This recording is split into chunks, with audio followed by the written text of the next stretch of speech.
Olivier Rafovitch, bonjour.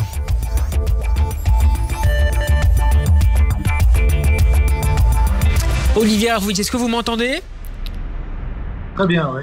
Bonjour à vous, merci de nous rejoindre sur Radio J. Vous êtes colonel de réserve et porte-parole de Tsahal. L'intervention israélienne dans la bande de Gaza en riposte à l'attaque terroriste du 7 octobre se poursuit, s'intensifie même avec des combats féroces dans le nord du territoire, en particulier à Jabalia.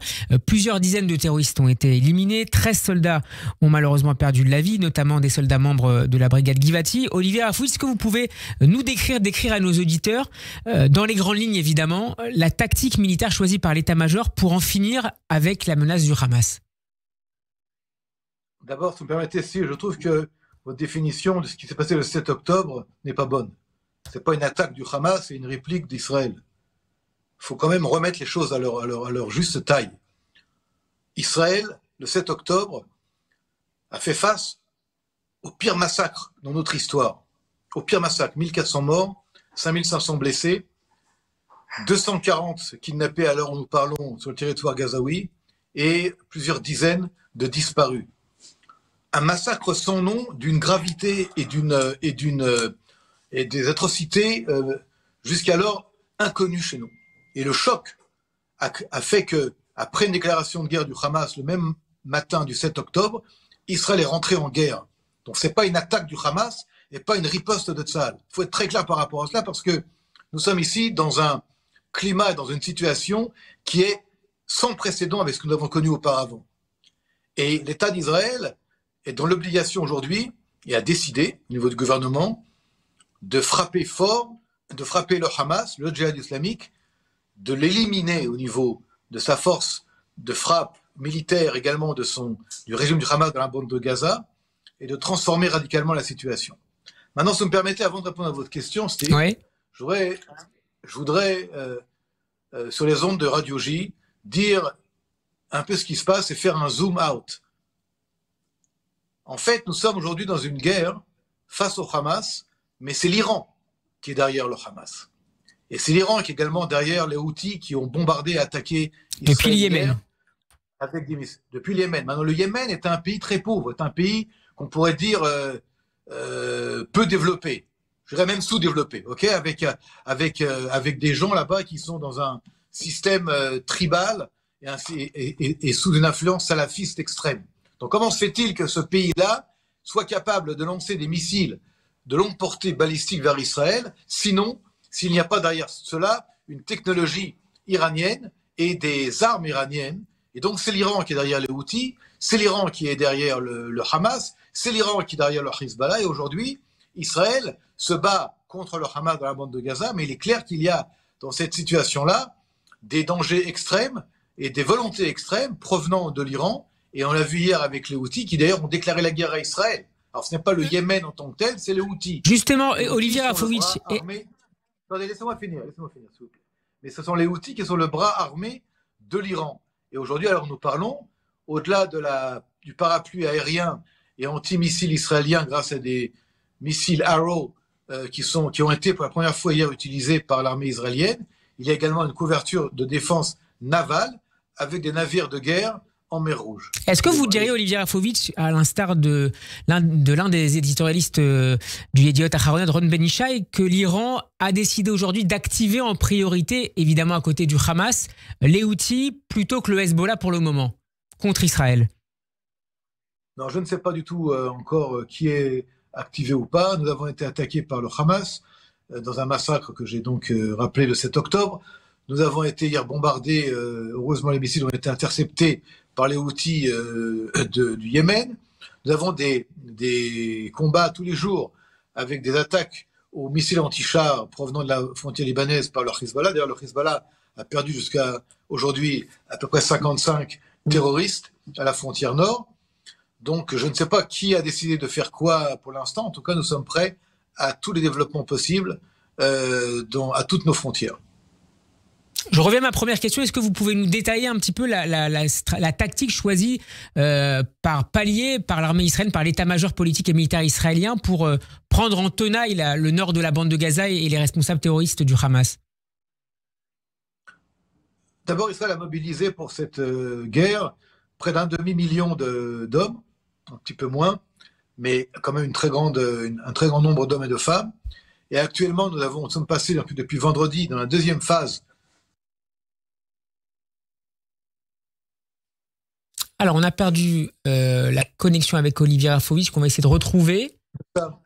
On vous entend à nouveau. Il y a eu une petite coupure, Olivier Rafovitch. On va refaire un test. Si on peut m'indiquer. Oui, on vous entend parfaitement. Allez-y, je vous en prie. Donc, depuis vendredi, nous sommes passés dans la phase terrestre avec des forces blindées, des forces également d'infanterie dans certains endroits de la bande de Gaza au nord. Dans cette dans cet endroit, dans cette partie de la bande de Gaza, on a demandé à la population de Gaza Nord de s'évacuer vers le sud, ce qui était fait pour une très grande partie d'entre elles. Et donc, les combats sont engagés. Hier, malheureusement, nous avons perdu 13 soldats, 2 des forces blindées et 9 des forces de Givati dans des combats âpres. Les forces de Givati ont quand même réussi, avec les forces aériennes, à éliminer un des chefs du Hamas, Ibrahim Abu Bayari, qui est responsable, entre autres, d'attentats dramatiques qui ont fait plus de 13 morts dans les années 2000. Et comment ? Sur le port d'Ashdod. Tout à fait. Et là, qui était également responsable d'attaques des Nukhba, c'est-à-dire les forces spéciales, entre guillemets, forces spéciales, j'aime pas dire ce terme, mais des forces spéciales du Hamas, qui ont donc perpétré des massacres chez nous. Mais lorsqu'on a donc éliminé ce terroriste, on a également bombardé le QG là où il se trouvait. Et en fait, la bombe qui a éliminé le terroriste a également touché un des tunnels souterrains qui se trouvait sous l'immeuble. Et donc tout le périmètre de ces immeubles et du QG a été atteint et des dizaines de terroristes ont trouvé la mort. Maintenant, ceux qui disent qu'il y a là-bas des civils innocents ne savent pas de quoi ils parlent. En fait, ceux qui sont là-bas sont tous accrédités, reliés au Hamas. Le Hamas est une machine de guerre et il ne laisse pas des gens arriver à côté d'eux ou vivre auprès d'eux ou être avec eux sans qu'ils soient directement reliés à l'appareil du Hamas. Donc il y a évidemment, certainement, des gens qui ne sont pas directement Hamas, mais qui sont reliés au Hamas et qui ont été tués dans l'attaque. Mais c'est une attaque qui rentre dans le cadre de la guerre contre le Hamas et nous continuerons cette guerre jusqu'à ce que nous éliminions le Hamas. Pour bien comprendre avec vous, Olivier Rafovitch, la réalité à laquelle font face les soldats au quotidien, atteindre ce type de cible implique forcément une prise de risque opérationnel avec des combats particulièrement, vous le disiez, féroces, intenses. Évidemment, c'est une guerre contre des hommes qui sont armés, surarmés, entraînés. Il ne faut pas du tout, jamais sous-estimer l'ennemi. Et c'est pour ça qu'on a des forces importantes. C'est pour ça que tout à l'heure, je vous parlais d'humilité.